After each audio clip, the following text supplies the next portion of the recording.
Después de haber realizado un análisis respecto al acceso a la educación en Colombia, me parece importante resaltar algunos puntos. En primer lugar, se debe tener en cuenta no solo el acceso como una cifra, sino también la permanencia al momento de hablar del acceso de la educación y al momento de formular políticas educativas que apunten a este ámbito. Por ejemplo, en el año 2018, una considerable cifra de personas ingresó al sistema educativo colombiano. Sin embargo, un estudio reveló que de cada 100 personas, 56 debían frenar sus procesos educativos e incluso abandonarlos porque tenían otras problemáticas sociales que directa e indirectamente les concernían.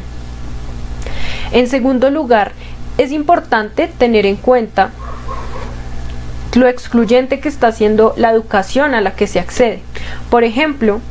en toda esta pandemia y la obligación de trasladarnos a la virtualidad, muchas personas debieron frenar sus procesos educativos porque no tenían el dinero suficiente para seguir cubriendo los gastos que esto representa. Y de otro lado, se hizo más evidente que en ocasiones las personas abandonan la escuela porque los problemas emocionales también son un factor determinante, el cual se está ignorando. En tercer lugar, me parece que es vital que el acceso a la educación sea inclusivo,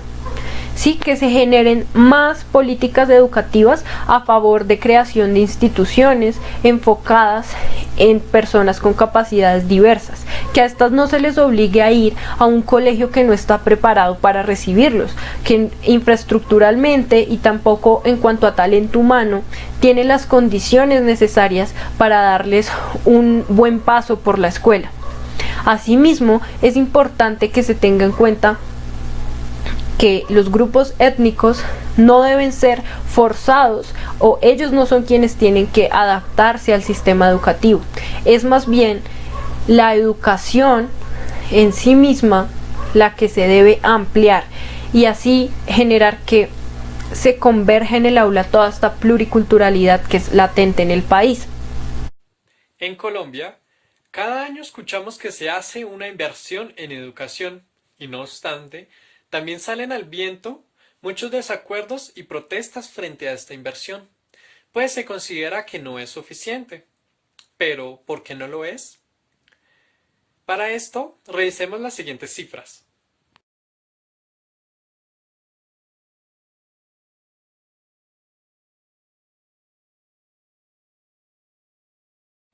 Como se vio, las cifras correspondientes a los años 2010, 2012, 2014, 2016 y 2018 nos muestran que la dinámica de la inversión en educación no es escalonada ni progresivamente en aumento, como se supondría que sería en un sistema de desarrollo capitalista. Más bien, hay una dinámica de círculo vicioso, en la cual se mantiene un promedio de inversión para todos los años.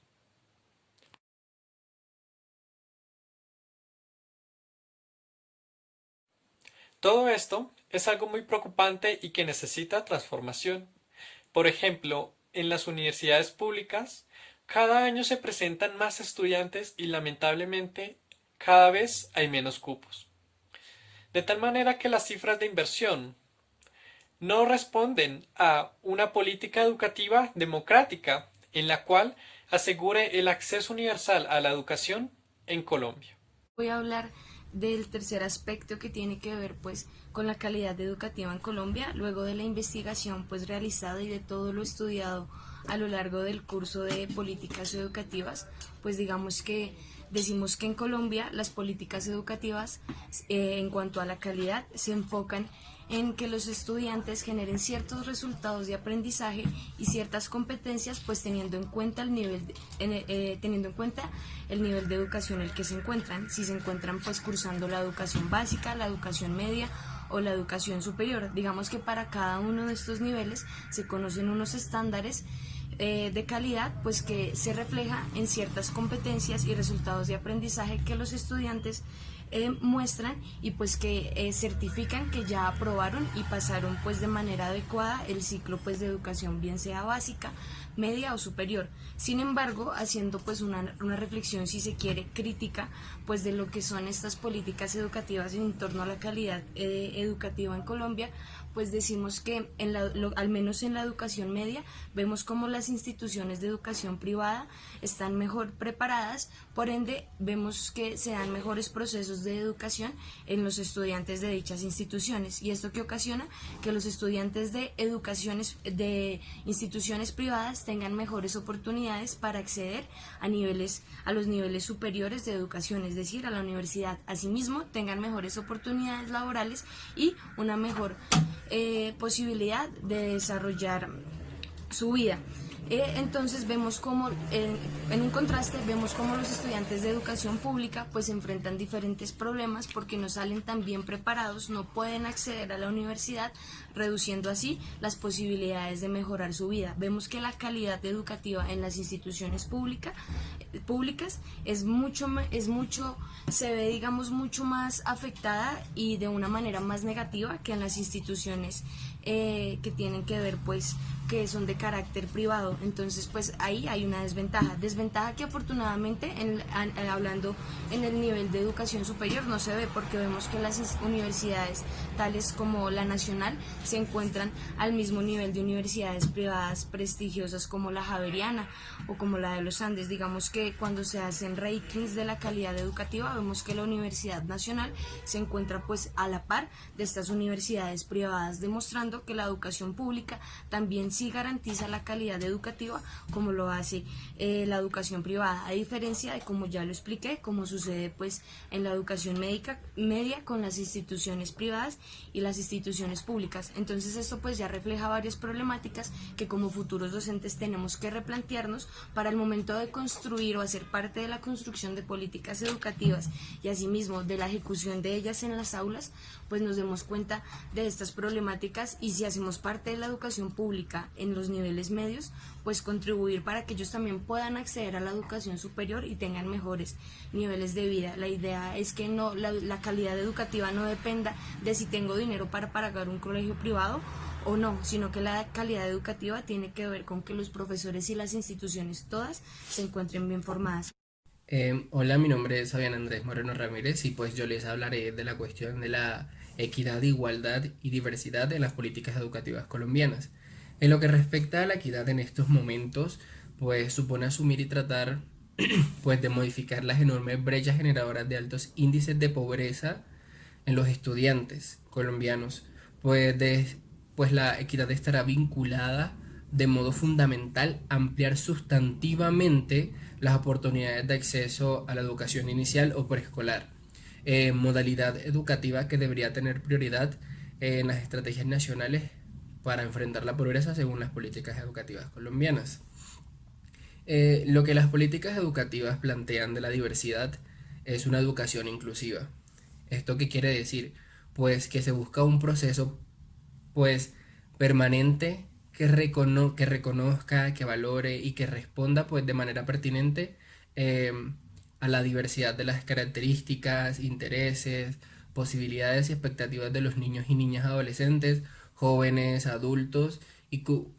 todo esto tiene un objetivo que es promover su desarrollo, aprendizaje, participación, etcétera, pues con pares de su misma edad, ¿no? De un ambiente de aprendizaje común, sin discriminación o exclusión alguna, y que garantiza en el marco de los derechos humanos pues los apoyos y los ajustes razonables requeridos en el proceso educativo individual de cada estudiante, ¿no? A través de las prácticas y políticas y culturas que eliminan las barreras existentes en el entorno educativo. Políticas educativas en Colombia en 2020 tuvieron impacto por cuenta del COVID-19. En educación, más del 90% de los estudiantes han dejado de asistir a las escuelas y universidades. Es decir, cerca de 1.600 millones de jóvenes, niños y niñas han dejado de ir a las instituciones educativas y están confinados en sus casas. El gobierno lo que hizo fue como dictar una serie de leyes, de normas, para tratar de que la emergencia que se está presentando por cuenta del COVID no afectara tanto. Se dictaron dos decretos. Uno, el decreto 532 de 2020, por el cual se dictan medidas para el ingreso de estudiantes a los programas de pregrado en instituciones de educación superior en el marco del estado de emergencia económica, social y ecológica. Y el decreto 467 de 2020, por el cual se dictan medidas de urgencia en materia de auxilios para beneficiarios del Instituto Colombiano de Crédito Educativo y Estudios Técnicos en el Exterior, el ICETEX, dentro del estado de emergencia económica, social y ecológica aquí en Colombia. La situación de los maestros en Colombia se constituye en un trabajo prácticamente de resistencia, en tanto existen políticas educativas para ellos y políticas de educación. Estas no son suficientes para solventar las necesidades en sí que tiene la educación en Colombia. Es por ello que la vocación del ser maestro debe dejar de ser vista como un simple instrumento que imparte información sobre lo que otras personas dijeron, sino que más bien debe dignificarse esta profesión como aquella que se convierta donde el maestro es visto como aquel articulador de conocimientos y saberes, donde es aquel que es capaz de formar al estudiante de manera integral para que luego éste se pueda desarrollar en la sociedad. Es por eso que el maestro ha de seguir en esa resistencia que lo mueve a educar, que lo motiva a educar, pero también es necesario que se den políticas educativas contundentes. Vemos, por ejemplo, el sindicato FECODE, que lucha por la mejora de las condiciones salariales y demás que este trabajo requiere en un país como Colombia, que tiene tantos embates, pero que la educación se presenta como la solución a muchas de sus necesidades. A través de las políticas educativas en Colombia, distintas organizaciones internacionales ven la educación como la base primordial de toda la sociedad. En ello radica el Banco Mundial, la Organización de las Naciones Unidas para la Educación de la Ciencia y la Cultura, UNESCO, y a nivel latinoamericano el Banco Internacional de Desarrollo, BID, y la Comisión Económica para América Latina, CEPAL. Son organizaciones que han brindado un apoyo fuerte en la educación, y entonces la educación tiene de alguna manera seguir tomando fuerza, seguir tomando esa emancipación para que haya más promulgación. Con esto se llega a los diferentes rincones de la sociedad para que la educación sea más incluyente y en ello se hagan procesos de reivindicación, procesos de ayuda para que la educación siga siendo ese valor importante de nuestra sociedad,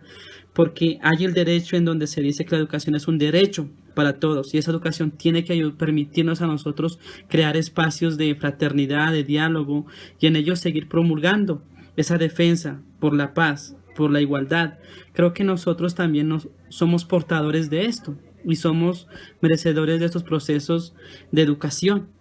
ya que gracias a las ayudas internacionales tenemos esta oportunidad de seguir creciendo y a través de las políticas educativas seguimos avanzando.